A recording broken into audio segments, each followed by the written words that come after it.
парламентните представници, не можеше повеќе да ги представува неговите легитимни национални интереси.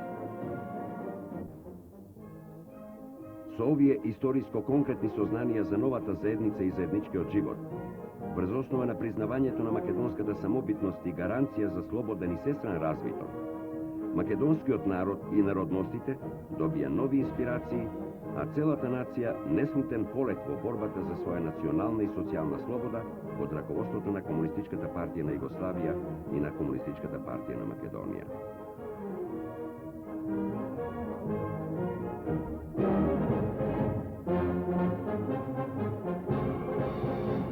По 13-дневниот марш, главнините на македонските воени единици со членовите на Централниот комитет на Комунистичката партија на Македонија и на главниот штаб на Народно-ослободителната војска и партизанските одреди на Македонија од ослободената територија на Западна Македонија на 18 декември 1943 година избиваат на територијата на Караџова во Егејска Македонија.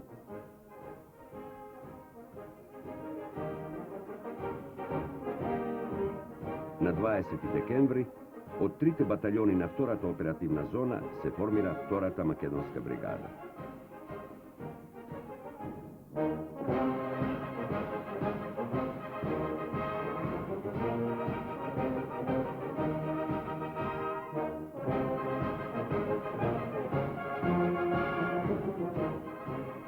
Во тоа време, во реонот на селото Фуштани, меѓу другите единици се наоѓа и баталјонот Христо Ботев, формиран од бугарските војници од граничниот гарнизон во селото Коњско, кој заедно со својот командир Дичо Петров, по долга политичка работа на партијата, во ноќта меѓу 14 и 15 ноември таа година премина на страната на Народно-ослободителната војска.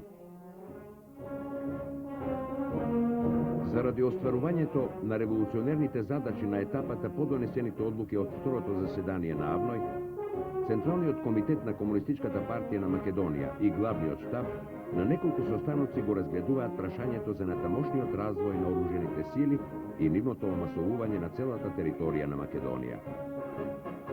На 21 декември 1943 година во Пуштани, во присуство на 180 членови на Комунистичката партија на Македонија, делегати на воените единици и од теренот, се одржува партиско советување на кое се разгледани многу значајни прашања за натамошниот развој на револуционерно-ослободителната војна и на Комунистичката партија на Македонија.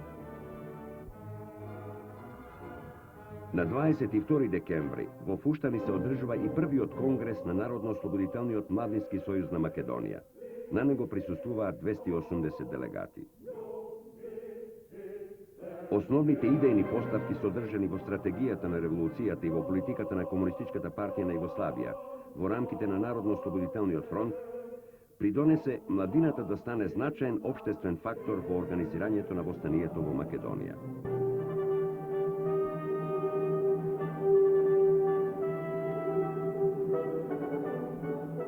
Во текот на декември 1943 година и во првата половина на јануари 1944 година, за остварување на револуционерните идеи и класно-национално-ослободителните цели на револуцијата, се засилуваат оружените акции на ослободителната македонска војска против окупаторот. На окупаторот му се нанесуваат тешки загуби и тој е присилен на се повидно отстапување на одделни региони и населби, со што се зголемува ослободената и полуослободената територија.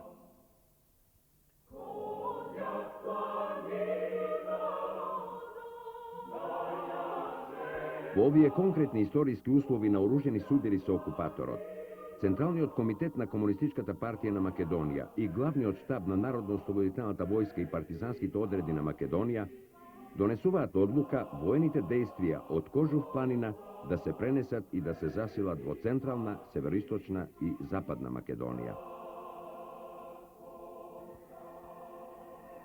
Се испишуваат нови страници од славните историски борби на Народно-ослободителната војска во Македонија. На 31 јануари 1944 година започнува познатиот февруарски поход.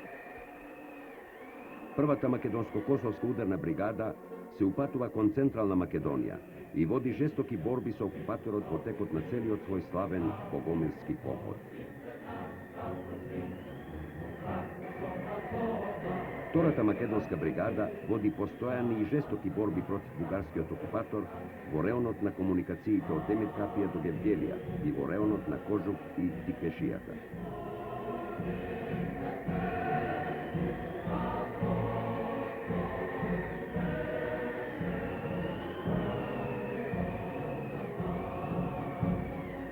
Групата батальони се упатува на долг марш преку Источна Македонија до Козјак.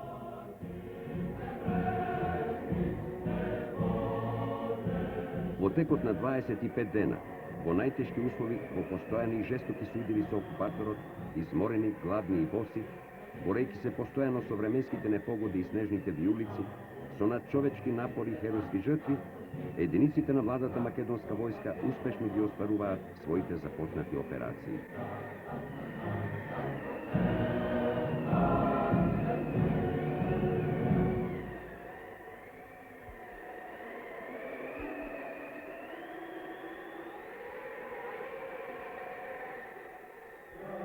Соединувањето и обединувањето на дејствијата на македонските, српските и косовските партизански и воени единици на територијата Куманово, Врање, Црна Трава има посебно политичко и воено значење и представува значајно постигање на заедничката народно-ослободителна војна и револуција на југословенските народи и народности.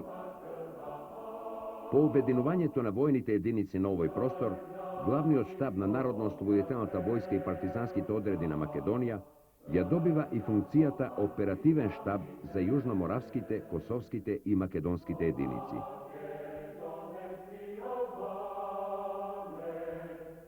Февруарскиот поход е од посебно значење. Во него бугарските окупатори ги ангажираат сите единици на петата бугарска армија, 4 дивизии, и единици посебно доведени од Бугарија. Успесите во февруарскиот поход се видливи. Од македонските единици се формира третата македонска бригада. Се обединува раководството со македонските, јужноморавските и косовските единици, се создаваат 6-та и 7-та јужноморавска бригада и косовскиот одред од 2 батальона.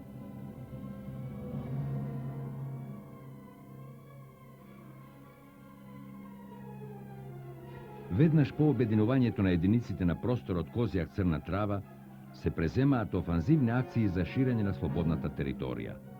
Така во 3 судирање на Козјак планина, кај селото Сеац и во долината на Пчиња, е разбиен четничкиот вардарски корпус, а веднаш по ова се водат борби против бугарските окупаторски војски и полицијата, од кои посебно ги истакнуваме борбите кај селата Билјача и Чемерник, потоа нападот на објектите на Ристовац и Излетовските рудници, уништувањето на бугарскиот гарнизон во Крива Феа. Со овие борби беше опфатен целиот простор Козјак планина, Црна Трава, Лужница.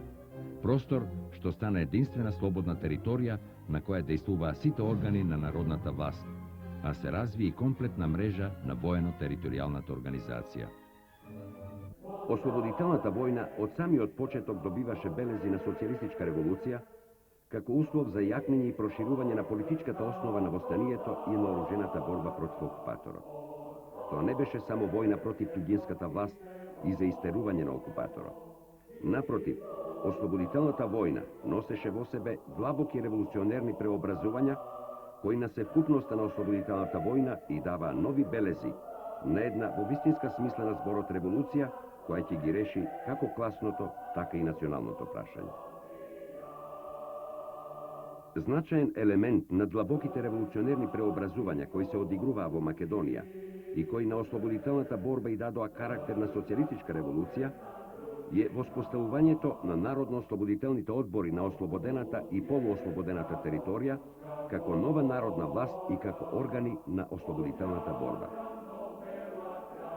Од овие почетни облици на народната власт, во текот на револуцијата се конституираа револуционерни институции на идната нова македонска држава. Реална основа во изградувањето на македонската држава во Југословенската федерација представуваше зацврстувањето и проширувањето на органите на народната власт низ цела Македонија. Иницијативниот одбор за свикувањето на АСНОМ ја презеде грижата да го обезбеди остварувањето на ваквиот развој на народно-ослободителните одбори и со тоа да создаде основни политичко-правни претпоставки за свикувањето на АСНОМ во своето прво заседание. Во текот на пролета 1944 година на територијата на Поморавието и во цела Македонија се водат жестоки и долготрајни борби. Започнува непријателската пролетна офанзива, која окупаторот ја организира против силите на ослободителното движење, ангажирајќи преку 60.000 војници од германските, бугарските, четничките и балистичките оружени единици.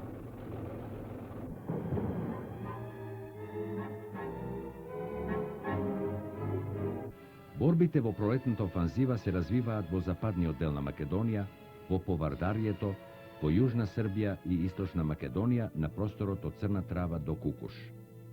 Во борбите беа вклучени сите единици со кои располагаше главниот штаб на Македонија, вклучувајќи ги и 6-та и 7-та јужноморавски бригади, Косовскиот одред, како и единиците на командите на подрачјата и местните команди.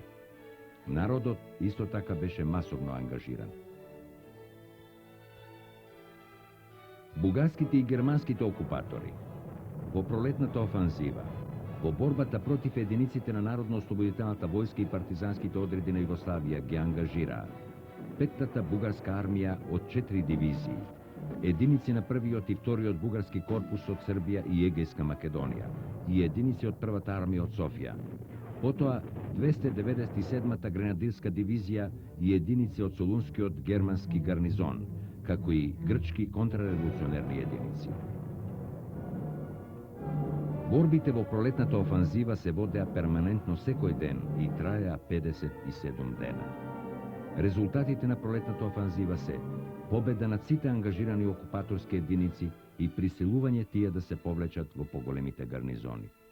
Во текот на офанзивата приливот на нови борци беше голем, така што се формираа и нови единици.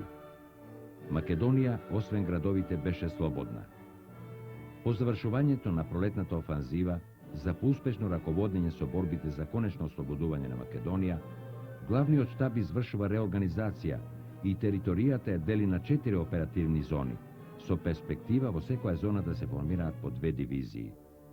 Овие борби ги создадоа сите услови за свикување на првото заседание на АСНОМ, за кое најголемиот број делегати беа пристигнати и учествуваа во пролетната офанзива.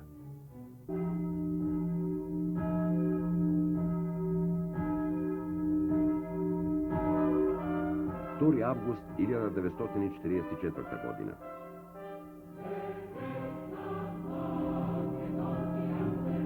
Овде, на слободната територија, во манастирот Прохорчински, над Македонија се раѓа сонцето на слободата.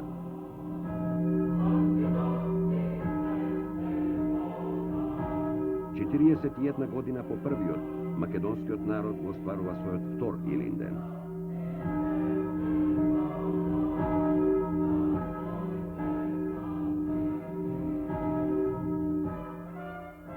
Започнува со работа првото заседание на АСНОМ, за кое беа избрани 116 делегати, чии мандати беа верифицирани. На заседанието е поднесен извештај за дотогашната работа на иницијативниот одбор. Исто така се поднесени реферати, борбата на македонскиот народ против окупаторот и развојот на народно-ослободителните одбори и изградбата на народната власт.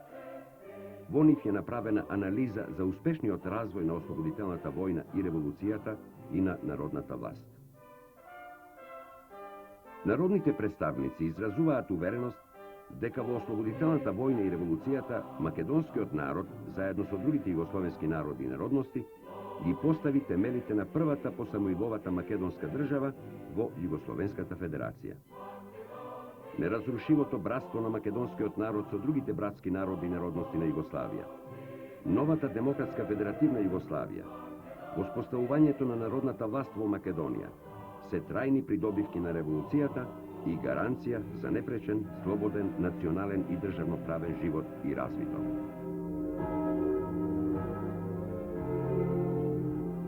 Конституирањето на АСНОМ како врховно законодавно и представничко извршно тело на македонскиот народ и прогласувањето на Македонија за федерална држава во демократска федеративна Југославија, делегатите го поздравија како историски акт со кој уставноправно се поставија основите на македонската држава, изградувана во текот на народно-ослободителната војна и револуцијата. Југословенската, а со тоа и револуцијата на македонскиот народ и на народностите во Македонија, предводена од Комунистичката партија на Југославија и Комунистичката партија на Македонија, и стави крај на големата историска неправда, што со децении се создаваше во меѓународните односи во врска со решавањето на македонското прашање. Се прекина едно тешко наследство од минатото, кога така нареченото македонско прашање го решаваа големите сили и шовинистичките влади на соседните балкански држави со меѓусебни договори за сметка на виталните национални интереси на македонскиот народ. Овие величествени историски постигања Асном ги изрази во својот манифест, упатен до македонскиот народ во своето прво заседание со следниве зборови. Од тешките борби и пролеаната крв на најдобрите македонски синови, денеска произлегува првото народно собрание, символ на твојата слобода и изразител на твојот суверенитет. Вековниот идеал на македонскиот народ се постигна. Во манифестот Асном прокламира: првото македонско народно собрание го прокламира пред целиот свет своето праведно и неповратно барање за обединување на сиот македонски народ врз принципот и со право на самоопределување. Со ова, се вели понатаму во манифестот, ќе се стави крај на робувањето на македонскиот народ во сите негови делови и ќе се создадат услови за искрена солидарност и мир меѓу балканските народи. Манифестот посебно истакнува дека во изградбата на новата држава во целост ќе се обезбеди полна слобода и рамноправност на сите народности во Македонија. Борејќи се за слобода на македонскиот народ, првото македонско народно собрание прокламира права на полна слобода и рамноправност на сите народности во Македонија, се вели во манифестот. По изнесувањето на овие основни принципи на кои ќе се изградува федералната македонска држава во демократска федеративна Југославија, манифестот им се опраќа на македонците што живеат во составот на бугарската држава, односно на македонците во составот на грчката држава. Манифестот се обраќа со повик за нивното учество во борбата против фашизмот и окупаторот. Само во борбата против подлиот фашистички окупатор, се вели во манифестот, вие ќе стекнете право на самоопределување и обединување на целиот македонски народ под покривот на Титова Југославија, која стана слободна заедница на слободни и рамноправни народи. Нека борбата на македонскиот Пиемонт ве одушеви за посмела борба против фашистичкиот поробувач. Нека патот на овој дел од Македонија стане и ваш пат. Оти само тој води кон слобода и обединување на сиот македонски народ. Нека вашето учество во сеопфатната антифашистичка борба им даде живот на принципите прокламирани на првото македонско народно собрание и нека се избришат вештачките граници што го разделуваат братот од брат, македонецот од македонец.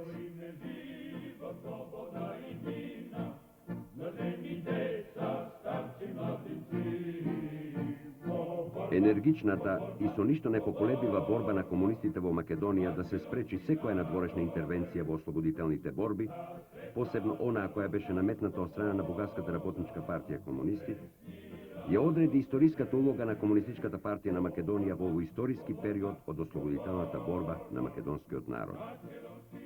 Јакнејќи ја самостојната положба на Комунистичката партија на Македонија, Комунистичката партија на Југославија и лично другарот Тито придонесуваше комунистите во Македонија да ја прифатат историската одговорност пред својот народ. Решавајќи судбински прашања од револуцијата, Тито наедно придонесуваше организационно и идејно подготвена Комунистичка партија на Македонија енергично и пламено да ги брани виталните интереси на македонската нација и да ја оспособи работничката класа да биде хегемон во извојувањето на национална и социјална слобода за македонскиот народ. Централниот комитет на Комунистичката партија на Македонија на својот состанок одржан на 4 август 1944 година, со длабоко сознание за својата улога во народно-ослободителната војна и револуцијата, со право можеше во заклучокот на својот проглас упатен до македонскиот народ да констатира дека Комунистичката партија на Македонија ја исполнува својата должност спрема македонскиот народ. Во почетните облици на изградување на македонската државност, Асном меѓу првите своји акти ја донесува декларацијата за основните права на граѓаните, како и одлуката за воведување на македонскиот јазик како службен јазик во новата држава.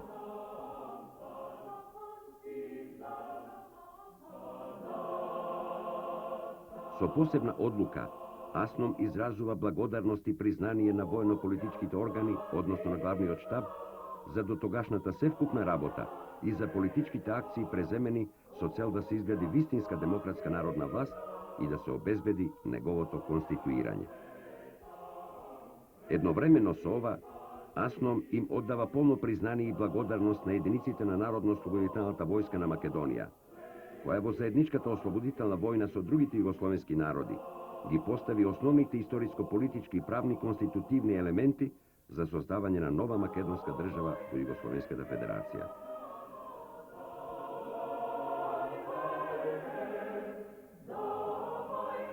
Овие одлуки донесени од страна на АСНОМ врз суверената волја на македонскиот народ и во остварувањето на неговото право на самоопределување внесуваат неизмерна радост и вистинско одушевување во земјата.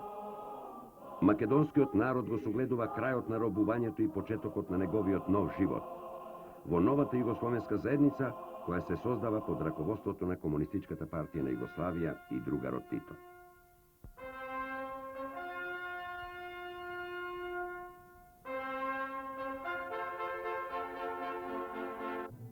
По одржувањето на првото заседание на АСНОМ на 2 август 1944 година е завршена реорганизацијата и почнуваат операциите за конечно ослободување на Македонија. Планот за завршните операции беше 15-тиот корпус да дејствува во Пелагонија, 16-тиот корпус во реонот Скопје-Велес и Куманово Крила Паланка, Брегалничкиот корпус во долината на Брегалница и реонот на Скопје. Секој корпус постепено формира по 2 дивизии. Во Западна Македонија беше формирана 1 дивизија. Со разработката на планот се формираа нови единици, се оформуваат дивизиите и корпусите. Во реализирањето на планот на завршните операции постојат 3 фази. Во првата фаза борби се водат против бугарските окупаторски војски и траат до капитулацијата на царска Бугарија, до разоружувањето на бугарските војски и полицијата и до разбивањето на окупаторскиот државен апарат на 9 септември 1944 година, кога се ослободени и неколку помали градови – Берово, Пехчево, Кратово, Пробиштип и Македонски Брод. Во втората фаза се развиваат жестоки борби против германските единици, кои се истеглуваа од Грција преку Македонија. Во третата фаза единиците на Народно-ослободителната војска и партизанските одреди на Македонија почнуваат офанзива против германските единици, што ги држеа по големите градови и позициите на пристапите кон тие градови. Од средината на октомври почнува ослободувањето на градовите. На 18 октомври е ослободено Делчево, на 22 Кочани, на 2 ноември Прилеп, на 4 ноември Битола, на 5 Струмица и Ресен, на 6 ноември Баландово, на 7 ноември Гевгелија, на 8 ноември Охрид и Штип, на 9 ноември Велес, на 11 ноември Куманово, на 13 ноември Скопје, на 17 ноември Кичево, на 18 ноември Гостивар и на 19 ноември Тетово.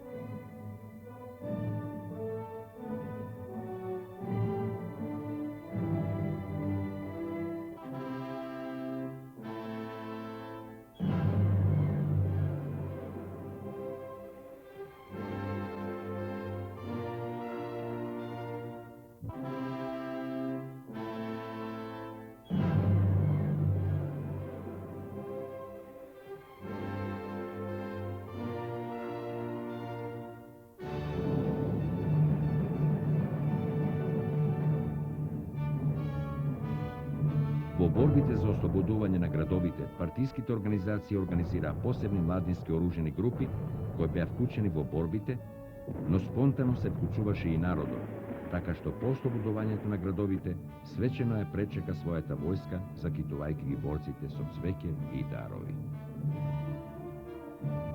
Во изградбата на нашата ослободителна војска, значајни се незиниот рамноправен однос кон народностите. Така уште во 1943 година е формиран партизански одред и батальон од албанската народност, а во 1944 година и бригада. Од турската народност исто така во 1944 година беа формирани посебни единици. покрај посебните единици од народностите во политичките тела и војните штабови имаше припадници на народностите. Македонскиот народ, водејќи борба за својата слобода, градејќи војска, сите борци на народите и народностите на Југославија ги прифаќаше како своји, како борци на една војска, Титова војска, како што народот сам ја именуваше. Таков однос имаше спрема единиците што се создаваа во Македонија, косовските батальони и косовската бригада, словенечката чета. Но исто однос имаше и спрема српските единици, 6-та јужноморавска бригада и други, што заедно со македонските единици дејствуваа на територијата на Македонија. И македонските единици, кога дејствуваа во Србија, на ист начин ги прифаќаше српскиот народ.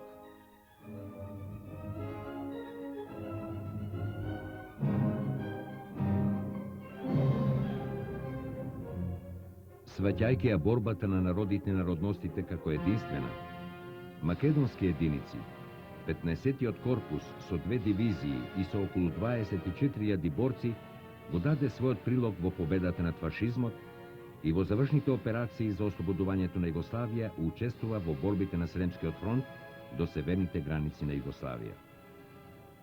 Македонскиот народ, градејќи ја својата војска, го развиваше и интернационализмот, кој се огледаше во соработката и меѓусебното помагање со движењата на отпорот против фашизмот кај соседните народи.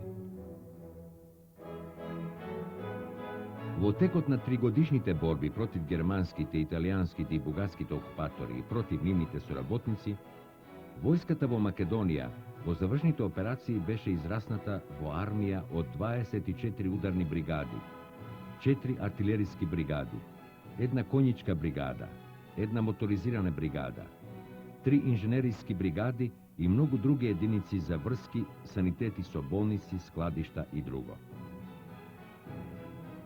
Овие единици беа оформени во 7 дивизии, а овие пак во 3 корпуси.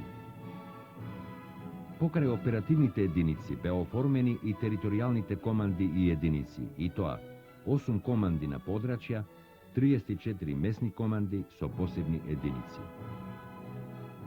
Вооружените формации беше вклучено преку 15% од населението, а тоа беше вклучено и во многобројните форми на отпорот и во активностите на оперативните единици.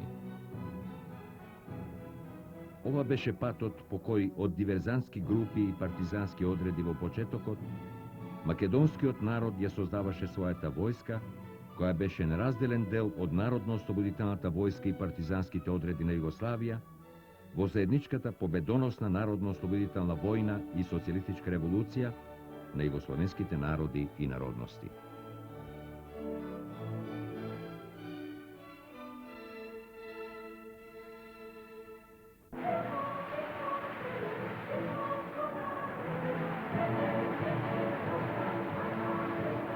И додека на северозапад од Југославија се бијат жестоки битки против окупаторот, во наполно ослободена Македонија кон крајот на декември се одржува првото вонредно, односно второто заседание на АСНОМ.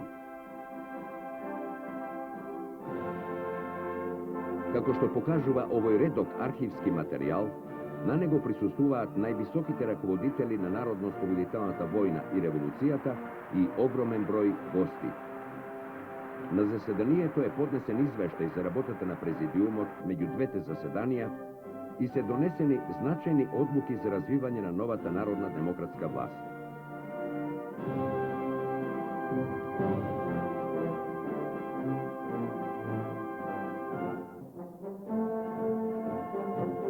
Во ова заседание на АСНОМ, спроведувајќи ги неговите одлуки, на територијата на Федерална Македонија се одржуваат првите избори за над 1000 селски, градски и околиски народно-ослободителни одбори. Тие денови, македонскиот народ и народностите во Македонија едногласно, со радост и гордост, гласаат за новата народна и демократска власт. Гласаат за поубаво и миролюбиво утре, за среќно градење на збратимена Југославија.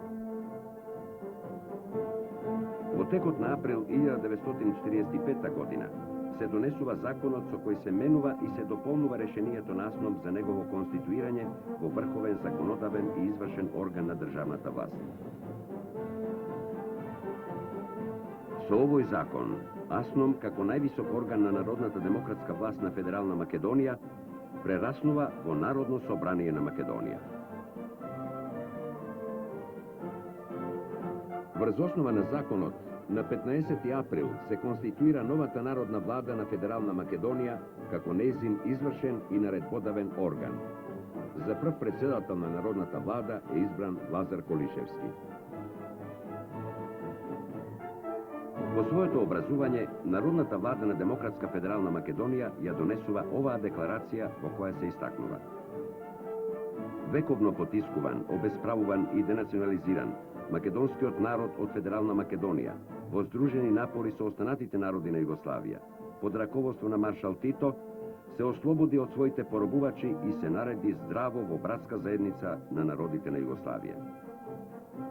Знаејќи дека темелите на постигнатата и национална слобода и демократските придобивки од народно-ослободителната борба се братството и единството со другите југословенски народи и остварувањето на внатрешно единство со другите југословенски народи, меѓу сите народности, албанци, турци, власи, евреи и други, Народната влада ќе ги чува како зеница во окото тие темели и ќе биде најбезобзирна против сите шовинисти и сепаратисти, против сите оние што сакаат да ги омаловажат нашите придобивки, што не ја признаваат националната самобитност на македонскиот народ, против сите агенти на големосрбите, големобугарите, големоалбанците и другите рушители на тие темели.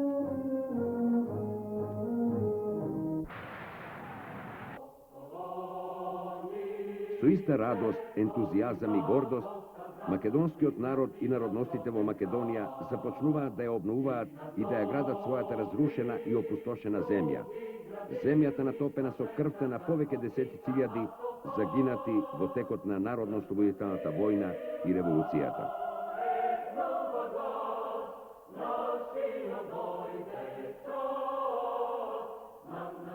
Како феникс од рушевините и пепелиштата што зад себе ги остави окупаторот и поробувачите, цврстите раци и огромната љубов на хероите на обновата ја издигнуваат и ја градат новата слободна и братска заедница.